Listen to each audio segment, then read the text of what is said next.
귀여운 외모에 매서운 수사감각, 누가 귀엽대? 단단한 체격에 깜찍한 개그감각, 누가 단단하대? 아무튼 지성과 미모를 겸비했습니다. 아님 밤중의 마스코트, 경찰청의 에이스 곽문준 경정입니다. 안녕하십니까 청취자 여러분, 여러분의 꽉불리 곽형사 인사드리겠습니다. 네, 귀엽지는 않고요, 좀 깜찍하지도 않습니다. 좀 끔찍합니다. 아니, 단단한 보이는 라디오 보시면 확인할 수 있습니다. 그렇습니까? 네, 네. 자신 있어? 그럼요. 네, 그렇습니까? 단단한 체격, 조금 단단해요. 조금 단단합니다. 이제 고문 경찰의 반 거의 다 왔습니다. 지난주까지 경찰의 흑역사, 굉장히 아프고 고통스러운 역사였는데, 그래도 경찰이 이렇게 반성하고 사과하면서 앞으로 나아가려고 합니다. 경찰이 개혁으로 나아가려고 합니다. 네. 곽불리 칭찬합니다. 아이고, 근데 너무 과찬, 너무 감사드리고요. 근데 사실은 이러한 노력들이 제가 혼자 한 게 아닙니다. 지금 제가 찾아온 사료들이나 이런 것들이 경찰청 스스로 이런 과거를 반성한 사료들이 많이 쌓여 있습니다. 그 사료들을 보고 정말 이거는 당시에 우리가 잘못했구나, 이렇게 하나하나 되짚으면서 다시 한번 국민 여러분께 사죄의 말씀도 드리고 직접 잡아가는 거죠. 그렇게 쌓였는데 아직도 많아요. 아직도. 사실은 근데 이 경찰 권력기관이 직접 나서서 이렇게 반성하는 시간을 가졌다는 것 자체가 방송 역사상도 거의 저는 본 적이 없습니다. 그래서 이 고문 경찰의 밤은 좀 추가를 해서 어떻게 책으로 낼까, 이런 생각도 해보는데 널리 알리고 싶습니다. 그래서 다른 분들한테도 좀 교육적 사료로라도 좀 듣게 했으면 한다는 저의 생각이 있습니다. 고문 경찰의 밤으로 본격적으로 가기 전에 이메일 사연 하나 읽겠습니다. 같이 듣겠습니다. 아카데미 소프트님이 중2 아빠 문제로, 중2 아빠인데 문의드립니다. 이런 사연입니다. 저는 올해 중학교 2학년이 되는 남학생의 부모입니다. 어제 경찰서에서 재물손괴죄라는 죄명으로 아내와 아들이 경찰서에 조사를 받고 왔습니다. 조사 내용은 다음과 같습니다.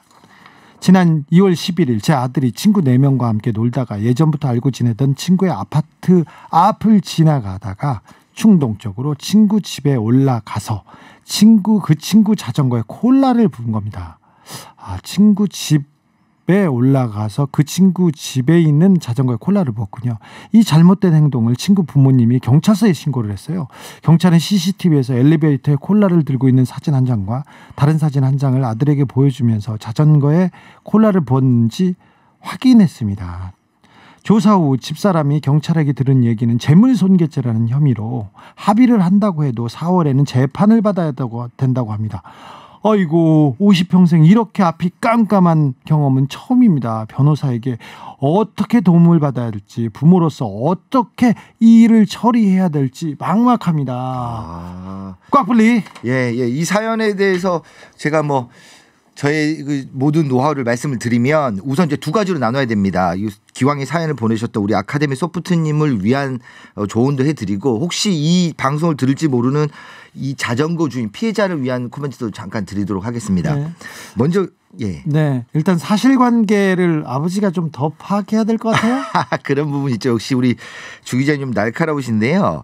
먼저 이 재물손괴라는 거는 특정 재물, 자전거에 콜라를 부었다 하더라도 그 재물이 갖고 있는 효용의 한계를 잃어버려야 됩니다. 그러면 자전거에 콜라 부었다 자전거를 못 타는 거 아니지 않습니까? 저게 다가 아닐 거예요. 예. 그래서 재물손괴가 법적으로만 따지면, 물론 우리 아카데미님을 위해서 드린 조언은 법적으로 재물손괴죄가 성립하기 어렵습니다. 왜냐하면 자전거에 콜라 부어도 그걸 닦으면 그만이기 때문에 녹이 쓰고 막 자전거 자체를 못 탈 정도가 아니면, 그러면 콜라를 부었다 해서 그게 경범죄에 해당되는 거는 별개로 하고요. 재물손괴라는 범죄가 성립되기는 좀 어렵습니다. 저 정도면 경찰서 안 갔습니다. 예. 그리고 또 이제 학교에서는 학교 폭력에 관련된 학폭위가 열려서 이런 부분에 대해서 단순 장난이었다, 충동이었다라고 어필하시면 되고, 경찰서에서도요 청소년 선도심사위원회가 열리게 돼 있습니다. 그래서 이 사안이 이 청소년이 잘못했다 손 치더라도 좀 계도하고 훈계하고 굳이 형사처벌하지 않고 봉사활동하고 이렇게 하는 것을 가름할 수 있는 청소년 선도심사위원회를 통해서 형사처벌 단계로 넘어가게 돼 있습니다. 그래서 이 보내주신 이 사연만 그대로라고 하면 청소년 선도심사위원회에서요 재판으로 검찰로 보내지 않고 자체적으로 아마 종결될 여지가 굉장히 높습니다. 이 정도면 녀석아 이렇게 그렇죠. 꿀밤 하나죠. 그런데 네. 아마 근데 우리 담당 경찰관 분들께서도 정확하게 고지가 안 될 수도 있는데요. 네. 재물손괴죄가 성립될 여지가 높다. 또 재판으로 갈 여지가 높다라고 하면 결국은 학교에서 있는 학폭위, 그다음에 경찰에서 운영하는 청소년 선도심사위, 검찰에서 운영하는 선도조건부 기소유예, 이렇게 그 청소년들을 위한, 청소년들이 좀 잘못한 것들을 계도하고 선도하기 위한 여러 장치들을 통과하기 어려울 만큼 뭔가 잘못이 있다라고 판단했을 수도 있습니다. 와, 곽불리 뭐 하나 지나가다 스치면서 물어봤는데 왜 이렇게 잘 알아요? 뭐 저도 뭘 들었으면 좀 까먹었으면 좋겠습니다. 아, 그래요? 그렇지 않습니다. 네, 제 주먹을 기다리고 계십시오. 자, 근데 아버님, 만약에 아버님 아이가 이런 혐의로 지금 재판을 받는다. 정말 콜라를 부었을 뿐인데 재판을 받는다. 그러면 저한테 연락 주십시오. 저한테 연락 주십시오. 재판 가지 마세요. 그리고 경찰한테 이런 걸로 법원에 넘겼다 그러면 욕해도 되는데, 아버님 혹시 아드님이 그 전에 다른 일을 했는지, 이 친구를 지속해서 뭘 했는지 이런 건 좀 살펴보셔야 됩니다. 아버님 그럼에도 불구하고 아들이 억울하다 이렇게 생각되면 저한테 얘기하세요. 제가 경찰한테 대신 전화해드리겠습니다. 그런데 뭐 네. 그렇게 사실 이것만 봐도 예.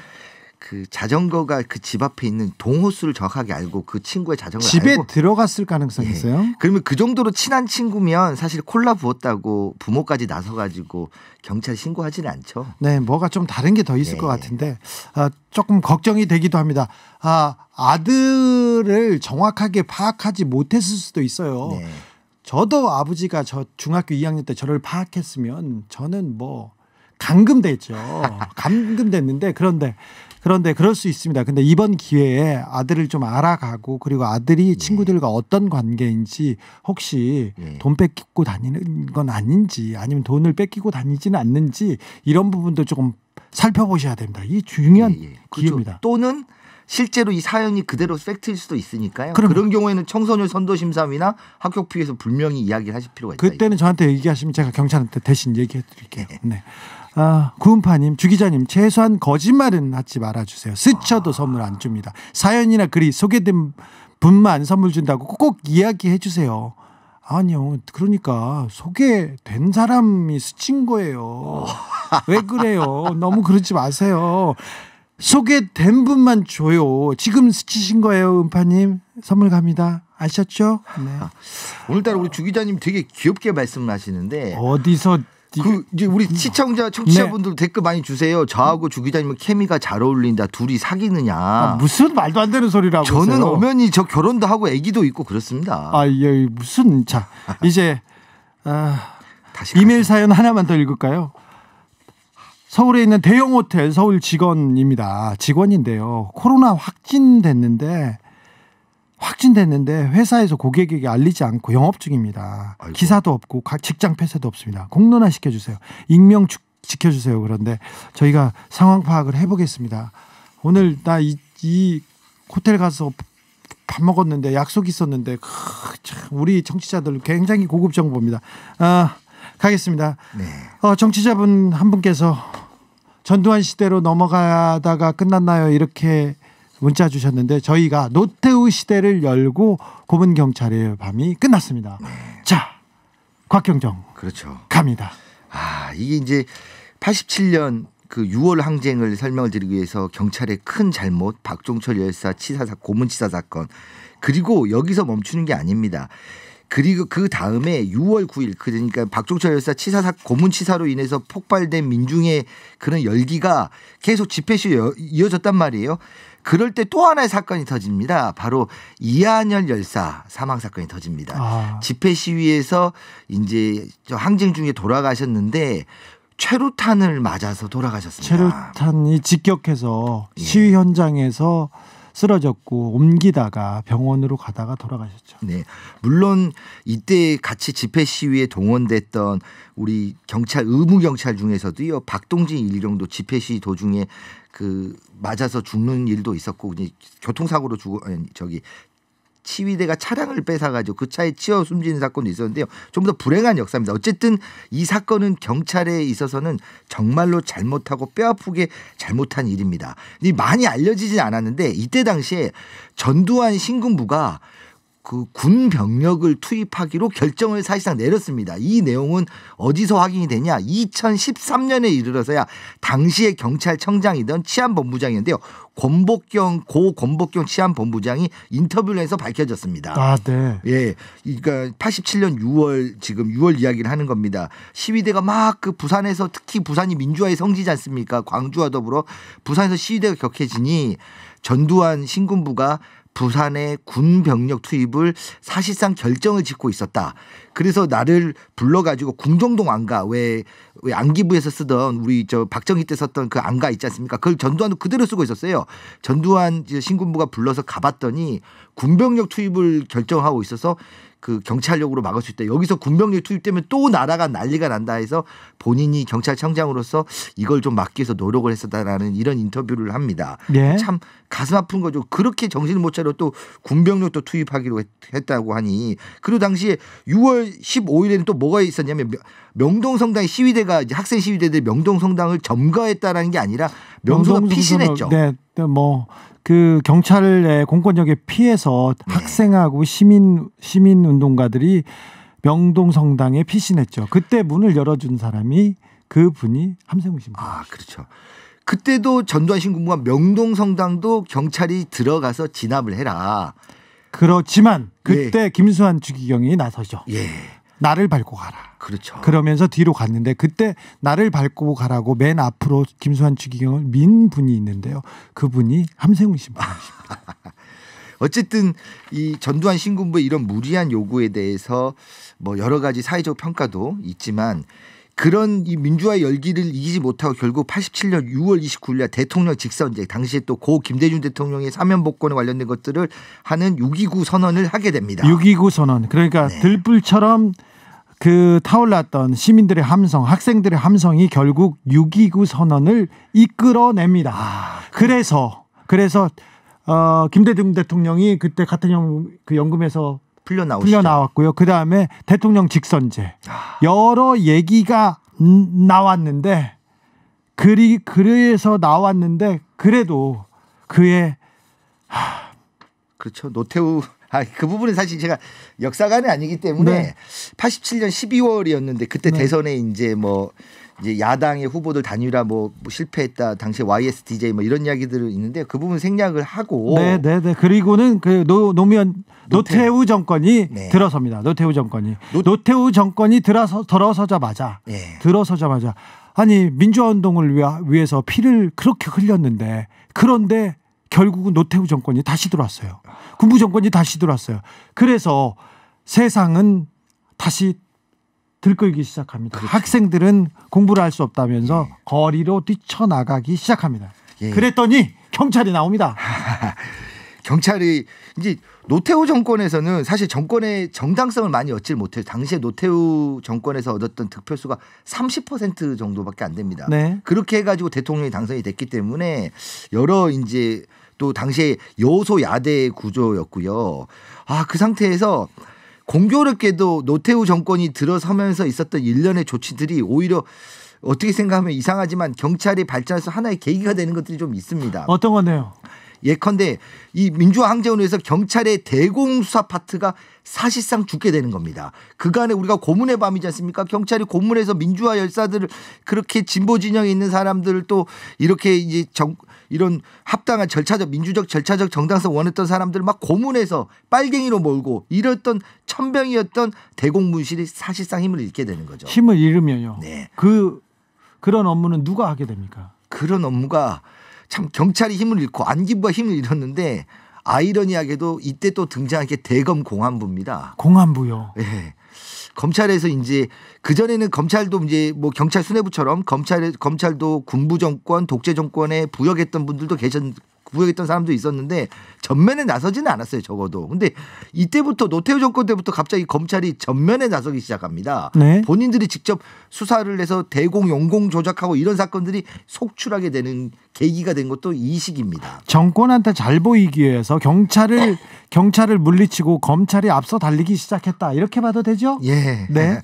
이때 당시 경찰도 내부에서는 또 무슨 일이 있었냐면 경찰 중립화 선언들 당시에 이제 어떤 민주화의 요구에서 만들어졌던 부분들이 분명히 있었습니다. 경찰 대학 출신들이 이제 20대 후반, 30대 초반에 되면서 본인들이 사회적 역할을 해야 되겠다라는 의식화된 사람들이 나타나기 시작합니다. 그때 대표적인 경찰이 지금 이제 황운하 지금 이제 사표가 수리된지는 모르겠는데 황운하 경찰 인재개발원장 전 뭐 대전지방경찰청 그리고요. 그다음에 이병무 지금 퇴직하셨습니다. 이병무 씨 그다음에 지금 퇴직 안 한 걸로 알고 있는데 당시에 경찰 대학생이던 이동환 뭐 경찰 대학생 이런 사람들이 모여가지고 취재할 때 다 좀 봤던 분들입니다. 예. 경찰 한 700명이 모여서 정권을 향해서 경찰 중립화 선언, 경찰을 더 이상 이 정권의 시녀로 쓰지 말고 민중의 지팡이로 할 수 있게 도와달라 하고 시국선언을 발표를 합니다. 알았어요. 선언은 의미가 있었는데 네. 그렇다고 해서 경찰이 중립화됐나? 그건 아니잖아요. 그렇죠. 네. 이런 의미 있는 시도가 있었는데 부끄럽지만 의미 있는 시도로 맞춰지고요. 예. 대공 분야가 죽은 대신 여전히 시국 치안, 소위 말해서 집회 시위를 때려막는 이런 식의 분위기는 그대로 90년대까지 유지가 됩니다. 경찰청에 정보과가 있었고요. 그 정보과는 학생, 시위, 데모하는 시위, 의식 있는 대학생, 데모하는 대학생을 잡으러 다니는 게 우리 경찰의 업무였어요. 좀 가슴 아픈 이야기고요. 그다음에 이제 블루스카이님 그때 사복 입은 백골단 나온 거 아닌가요? 정말 무서웠는데. 예, 맞습니다. 이제 백골단이라고 해서 뭐 특정한 부대가 있는 게 아니라 사복 검고조 있었던 사람들 중에서 그때는 이제 전두환 신군부가 의무경찰 제도까지 도입해가지고요. 주로 집회 시위는 의경들을 전면에 내세웠는데 직업경찰관들 중에서 뭐 좀 무도 실력이 뛰어나신 분들 이런 사람들을 구성을 해서 체포조를 운영했습니다. 사복을 입고. 그래서 그 사복 입은 형사들을 집회 시위 현장에 내보내서 그 사람들이 이제 소위 말 청카바에 화이바 정도만 쓰고 그렇죠. 이제 이 사람들이 훅 가서 직업경찰들 잡아들이니까 저 사람들 백골단이다 해가지고 굉장히 이제 어떤 폭력적인 집회 시위를 진압하는 경찰의 상징이 됐던 거죠. 아이고 그때 무서웠어요. 그때 그 곤봉 가지고 달려오는데 달리기를 얼마나 잘하는지 힘들더라고. 그래서 저 쫓기다가 차라리 잡아가라 그렇게 했더니 또 그때는 또 안 잡아가더라고요. 일부 이제 남총련이라 그러잖아요. 광주 전남 쪽에서 또 집회 시위가 굉장히 거셌기 때문에 그렇죠. 거기를 막는 의무경찰 부대 중에서도 이렇게 사복조로 운영을 했거든요. 그때 이 백골단을 막기 위해서 사수대 그러니까 대학생 남자 대학생들 중에 사수대라고 만드는데 그때 광주 전남에서는 5월대, 녹두대 우리도 심산대 이렇게 만들어 가지고 저희가 쇠파이프를 들고 백골단을 막겠다고 이렇게 했는데 막겠다고 들고 서 있는데 제 옆에 있는 애들이 다 도망가고 저 혼자 잡혀가지고요. 많이 맞았습니다. 저는. 자, 이제 요렇게 이야기를 해서 이제 또 한 번의 우리 경찰 역사를 빗대서 또 하나의 계기가 생깁니다. 네. 이게 이제 당시 또 역사 이야기를 안 할 수는 없는데요. 3당 합당이 일어납니다. 그래서 민주화의 대부로 칭해지던 고 김영삼 대통령께서 이렇게 군부 정권이나 이런 독재 정권의 일부하고 결합이 돼가지고 3당 합당이 일어나게 되는 거죠. 여기가 좋다 그러다 평가는 도외시하고 그 상태에서 이 노태우 정권이 힘을 받으려 노력을 하는데 또다시 무슨 일이 터지냐면 청명계획이라고 해가지고요. 그게 뭐죠? 보안사에 있는 군부대가 정치인들이나 교수들이나 이런 민간인들을 사찰하고 있었습니다. 그 사찰하던 내용을 그대로 우리 보안사에서 일하던 이등병이 그 내용을 가지고 와서 발표를 하죠. 그렇죠. 여기서 등장하신 분들이 이제 천주교 정의구현 사재단 분들이 많이 나섰죠. 거기에도 함세웅 신부님이 계십니다. 민주화의 현장에는 포레스트 세웅이라고요. 자꾸 나오세요. 정말 대단하신 분입니다. 그런데 이제 제가 드리고 싶은 말씀 이걸 하는 게 아니라 노태우 정권에서 이렇게 터지자마자 2주가 안 돼가지고요. 이런 국민적 여론이 또 엄청나게 들끓지 않습니까?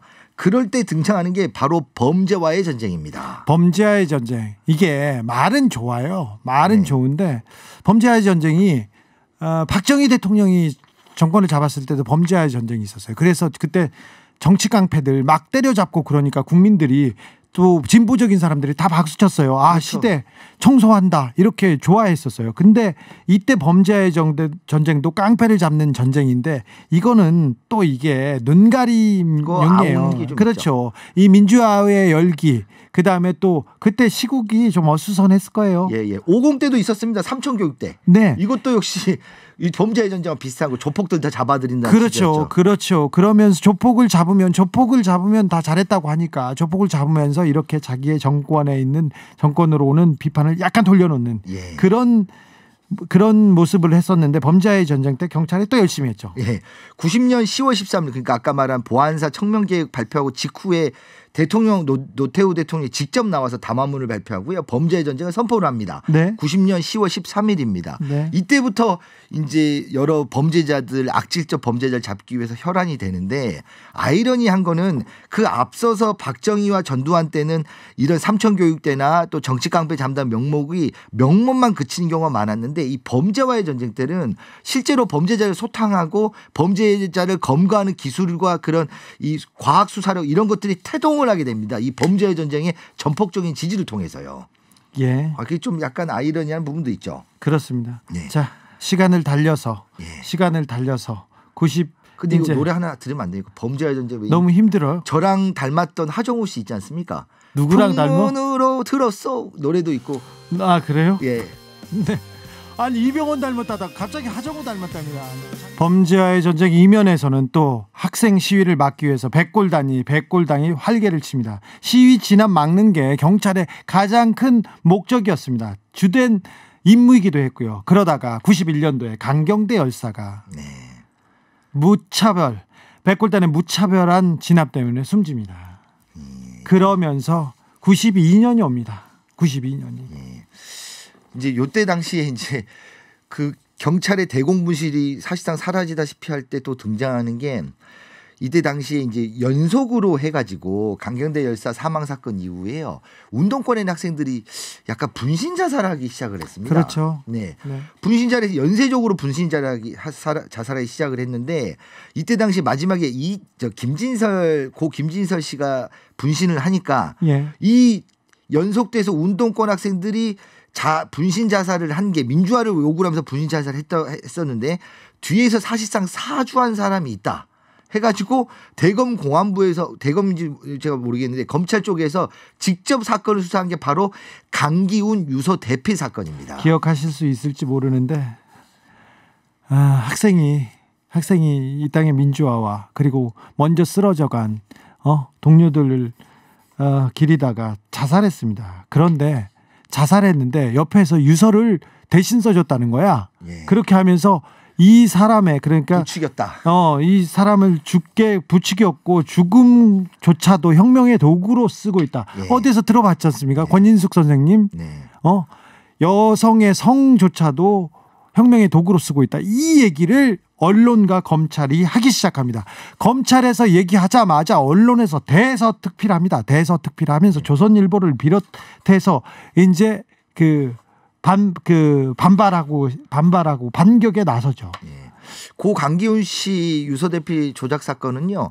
실제 이제 2000대 중반에 와서 그게 사실은 그런 게 아니고 조작이 됐다. 당시에 국가수 이런 감정 결과나 이런 게 다 허위로 밝혀지면서 나중에 재심을 통해서 무죄 판결을 받았습니다. 그때 당시에 주인 검사가 곽상도 네. 아시죠? 그리고 그렇습니까? 안상수 전 의원이었고요. 그때 당시에 법무부 장관이 김기춘 씨였습니다. 네. 이제 또 한 번 이제 권력기관들이 부끄러운 직접 국민들을 고문하지는 않았지만 또 한 번 부끄러운 일이 터집니다. 이거 참 말씀드리기도 창피한데 92년 이제 대선을 앞두고 92년은 대선이 있었던 해입니다. 네. 초원 복집 사건이 게 터집니다. 12월 1일입니다. 92년 12월 1일에 대선을 앞두고 김영삼 후보를 돕기 위해서 이 선거에 영향을 미치려고 지역 감정을 대놓고 부추기자고 모의했습니다. 부산에 있는 그 초원 복집에서. 근데 그때 김기춘 전 법무부 장관이 부산에 내려갔고요. 김영환 부산시장, 박일용 부산지방경찰청장, 이규삼 국가안전기업부 부산지부장, 우명수 부산시 교육감, 정경식 부산지방검찰청장, 박남수 부산상공회의소 등 이 사람들이 모여서 우리가 남이가 기억하시죠? 우리가 남이가 그러면서 지역 감정이 좀 유치할지 몰라도 민간에서 지역 감정을 좀 일으켜야 선거에 도움이 된다고 이렇게 얘기하던 게 고스란히 녹음이 됐습니다. 녹음이 돼서 됐는데 나중에는 이 사건이 어떻게 변모하냐면요. 언론이 편파적으로 만들어서 불법 도청 사건이었다. 그래서 연일 보도에서 그 당시 통일국민당 정주영 후보와 정주영 후보의 아들인 정몽준 의원만 엄청나게 당했었죠. 네. 참 그때 당시 이제 녹취록을 들어오면 참 지금 봐도 굉장히 나쁘끄러운 이야기가 많습니다. 그렇죠. 소위 말해서 기관장들이 모여가지고 그런 이야기를 할 수 있을까? 우리가 남이가 본인들이 기관장임에도 엄연히 정치적 중립을 지켜임에도 불구하고 뭐 선거를 좀 자기들이 개입을 해야 되냐면 이런 이야기들을 나누는데 또 하나 두 번째 부끄러운 거는 이날 참석했던 부산 지역 기관장들이 나중에 다 잘 됐습니다. 네. 요날 참석했던 박일용 부산지방경찰청장은 나중에 경찰청장까지 되고요. 경찰청장 됐어요. 그다음에 부산지검 검사장이죠. 정경식 씨인가요? 그분은 네. 나중에 고검장 승진하고요. 헌법재판관 했어요. 헌법재판관 하시고 지금도 아마 돌아가신지는 모르겠습니다. 변호사로 나중에 또 하시고. 김기춘 씨도 그분은 처음에는 그 KBO 총재를 하다가요. 그다음에 내리 삼선하셨죠. 고향인 거제에서. 이 사건 초원복지국 복국집 사건의 담당 주인 검사는 김진태는 검찰총장이 됐고요. 정홍원은 국무총리가 됐죠. 나중에.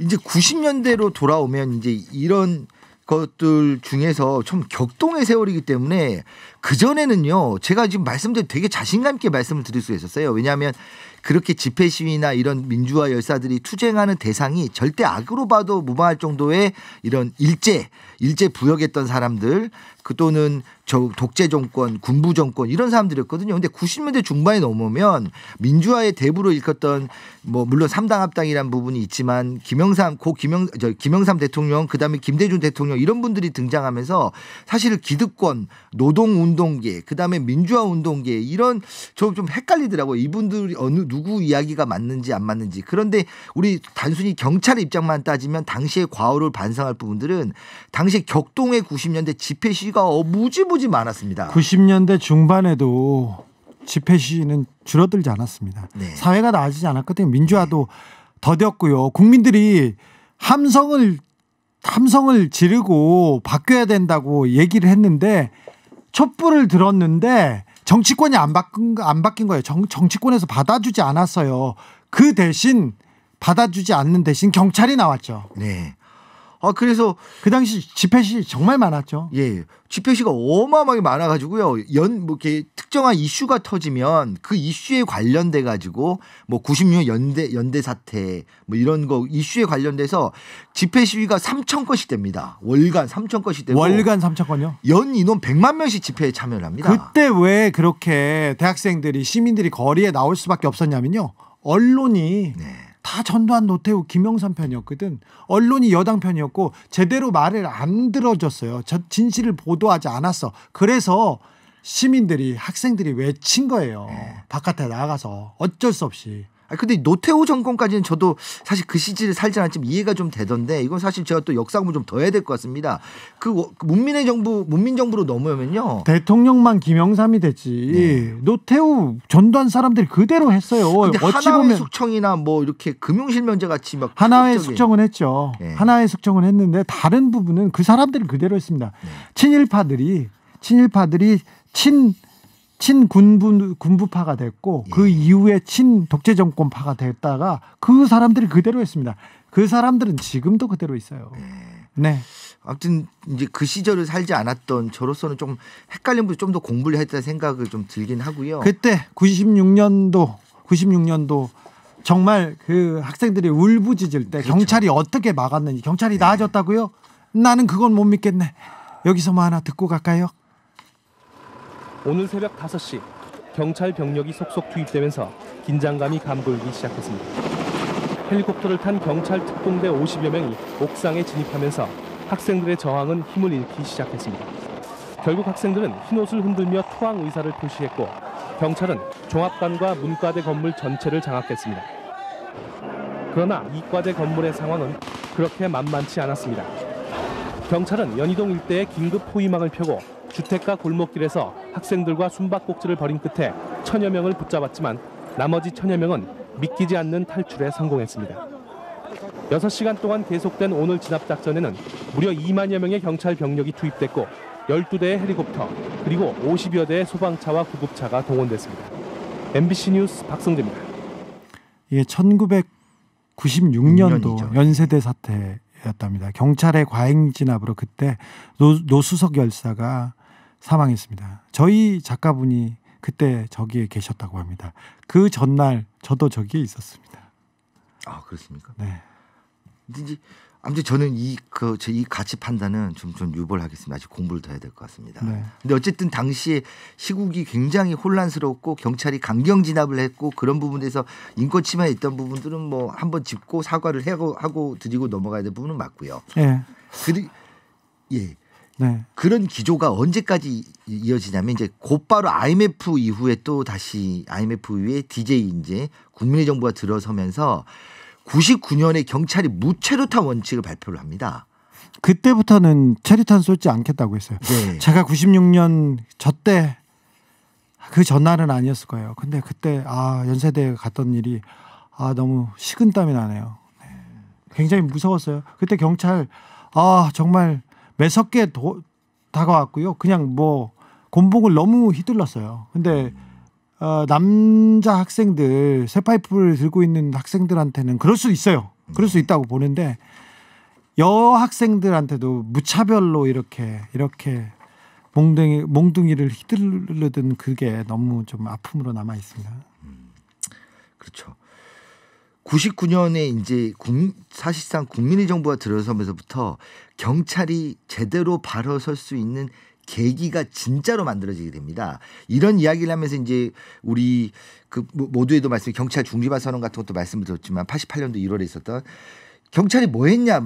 시도만 하고 실제로 당신들도 정말 피를 흘려가면서 개혁의 선봉에 한번 설 수가 있지 않냐? 당신들의 과오가 그렇게 많은데 일제부터 시작해서 군부 정권, 독재 정권에 이를 때 요런 그런 누적된 사상들을 바탕으로 드디어 딛고 일어선 게 99년, 2000년부터 시작을 한 경찰이 스스로 자성을 한 시도만 한 게 아니라 직접 자성을 하기 시작을 합니다. 99년에 경찰이 자성했다고요? 네, 그게 이제 초석이 되는 거죠. 초석이라고요? 예. 난 못 믿겠네. 다 했다는 게 아니라 그때부터 시작을 정말 스스로 자성하기 시작했다는 거죠. 자, 99년도 그러니까 90년도까지 경찰의 고문의 밤이었고요. 2000년부터는 다음 주로 가야 되겠네. 나 이거 더 이어져야 되는지 나 이거 모르겠네. 그렇습니까? 지금까지 각불리였습니다. 감사합니다.